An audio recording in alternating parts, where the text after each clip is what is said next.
What if Constantine 2 isn't really about saving the world, or even about fighting demons, but about hiding a secret that could collapse the entire balance between heaven and hell? Because there's one detail from the first movie that almost everyone forgot, and it quietly sets up a terrifying twist for the sequel. When Lucifer healed Constantine's lungs and pulled him back from death, he didn't just save his life out of spite or ego, he marked him.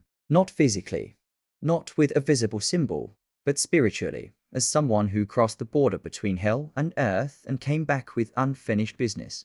And in demon lore, that kind of soul doesn't belong fully to either side anymore. It becomes something else, something rare, something both heaven and hell are legally not supposed to touch. Which means Constantine, right now, might be the only human in existence who exists outside the rules of the afterlife. And if Constantine 2 goes deep into this idea, the real story wouldn't be about demons hunting him.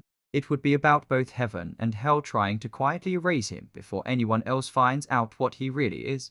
Here's where it gets darker. In the first film, Gabriel tells Constantine that God has a plan for him, and Lucifer clearly believes Constantine's soul is still his eventual property. But what if both of them are wrong? What if by dying, going to hell, and being resurrected by the devil himself, Constantine accidentally became a loophole in the system? A living contradiction. A soul that technically can't be claimed anymore.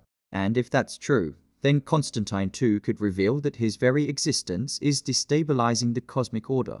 Angels would want him gone because he breaks divine law. Demons would want him gone because he represents a future where hell can loot souls permanently. And Lucifer would want him back not out of pride, but out of fear. Fear that Constantine is proof the system is rigged, and that even the devil himself can make a mistake that costs him everything. Now imagine this twist. Constantine slowly starts noticing that demons aren't just trying to kill him anymore. They're trying to push him into situations where he has to choose between two evils, forcing him to break specific spiritual laws. Laws he doesn't even know exist. Every exorcism, every ritual, every deal he makes starts creating invisible cracks in reality. And somewhere in hell, ancient entities that even Lucifer doesn't control are waking up, because Constantine's actions are signaling that the contract between heaven and hell is weakening. Meaning Constantine 2 wouldn't just be a sequel. It would be the beginning of an apocalypse that neither side is prepared for, and the real secret. What if Constantine eventually discovers that Lucifer healed him on purpose? Not to mock God, not to be petty, but because he saw something in Constantine's future that terrified him. Something so catastrophic that even the devil chose to delay it by keeping him alive. Which means the sequel isn't about whether Constantine will go to hell or heaven when he dies. It's about whether he'll accidentally become something far worse than either of them. Something that wasn't supposed to exist at all. And if that's true, then Constantine 2 isn't hiding a demon villain. It's hiding the fact that Constantine himself might be the final problem both heaven and hell are trying to solve, quietly, before he realizes what he really is and what he's slowly turning into. And here's the part that makes this theory even more disturbing. What if Constantine isn't just outside the system, but slowly being rewritten by it? Every time he performs an exorcism, opens a gateway, or speaks a forbidden name, reality adjusts around him just a little. Tiny changes no one else can see. Symbols on walls that weren't there before. Shadows that move a second too late.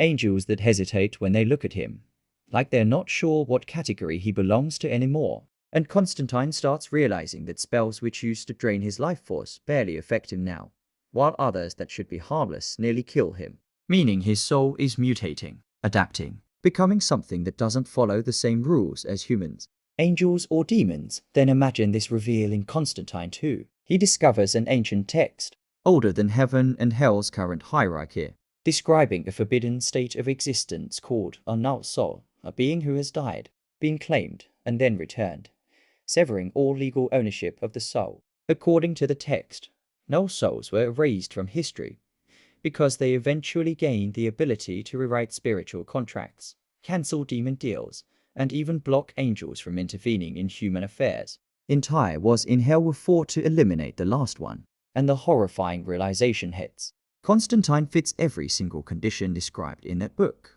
which explains something else that never made sense in the first film. Why was Lucifer personally offended by Constantine's sacrifice at the end? Why did he look genuinely furious, not just annoyed? What if he wasn't mad because Constantine escaped hell? What if he was mad because Constantine becoming selfless triggered the final transformation into a null soul? Meaning Lucifer didn't lose a soul. He accidentally created his worst possible enemy. Now take this even further. What if the true villain of Constantine 2 isn't a demon lord, or a fallen angel, or some ancient horror? What if it's heaven itself? Because once heaven realizes Constantine can no longer be judged, claimed, or controlled, they would see him as a cosmic infection, a flaw in God's design, something that must be removed for the system to survive. And suddenly, Constantine finds himself hunted not just by demons, but by angels disguised as allies, feeding him missions that slowly push him towards self-destruction. And the most twisted part, Constantine starts hearing whispers in hell, not from demons, from the empty spaces between realms, voices that recognize him, that call him by a different name, a name that belonged to the last null soul erased from existence. And they tell him something that changes everything, that his fate isn't to save the world from hell. It's to replace the entire system of heaven and hell with something new, something unstable, something human. And Constantine, being Constantine, laughs it off, lights a cigarette, and says, "Yeah, right." But deep down he knows something is wrong. Because for the first time in his life, demons aren't afraid of God anymore. They're afraid of him. And that's exactly when he realizes this whole movie isn't about him fighting hell. It's about hell trying to survive him. And the real question Constantine 2 might leave us with isn't whether John Constantine will end up in heaven or hell. It's whether there will even still be a heaven or hell left by the time his story is over. And then comes the moment that completely reframes everything Constantine thought he knew about himself. He meets a demon who doesn't attack him, doesn't bargain, doesn't even threaten him. It just kneels. Not in worship, not in fear, but in recognition. And it tells him that hell has started calling him the Unwritten One, a being whose future cannot be seen, whose soul cannot be tracked, and whose death cannot be scheduled. In hell, every soul has a timestamp, every life has a predetermined endpoint, every sinner has a reserved place. Except Constantine. His name is no longer on any list, and that terrifies them more than any prophecy ever did. From that moment on, Constantine realizes something horrifying. The reason demons keep pushing him into bigger and bigger confrontations isn't to kill him. It's to force him to choose. Because every major moral choice he makes now subtly alters reality. When he saves someone who is meant to die, a demon somewhere vanishes permanently. When he lets someone fall into hell, an angel loses its authority. The universe is quietly rebalancing itself around his decisions, as if he's becoming a living scale between heaven and hell. And then he finds the final piece of the puzzle. A hidden chamber beneath an abandoned church, sealed with symbols that even he can barely read. Inside is a single recording left by an exorcist who died centuries ago, the last human to encounter a null soul and survive.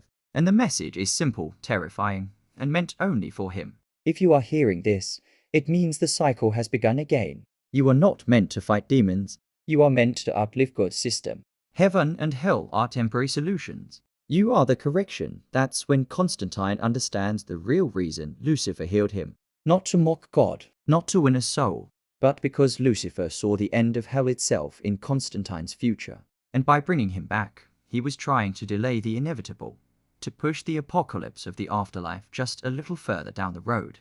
Now Constantine is trapped in a nightmare scenario. If he keeps using his powers, he accelerates the collapse of heaven and hell. If he stops, demons run free and humanity pays the price. Every path forward leads to catastrophe, just different versions of it. And for the first time in his life, Constantine can't drink his way out of this one, can't joke it away, can't sacrifice himself to fix it. Because his death might be the final trigger that wipes the slate clean.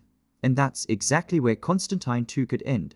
Constantine alone on a rooftop, staring at a city that has no idea its afterlife is already broken. He lights a cigarette, smirks nervously, and mutters, "Bloody hell, what have I become?" Because he finally understands something no human was ever meant to understand. Heaven and hell are no longer in control. He is. And the next choice he makes won't start a war. It will end the entire system forever.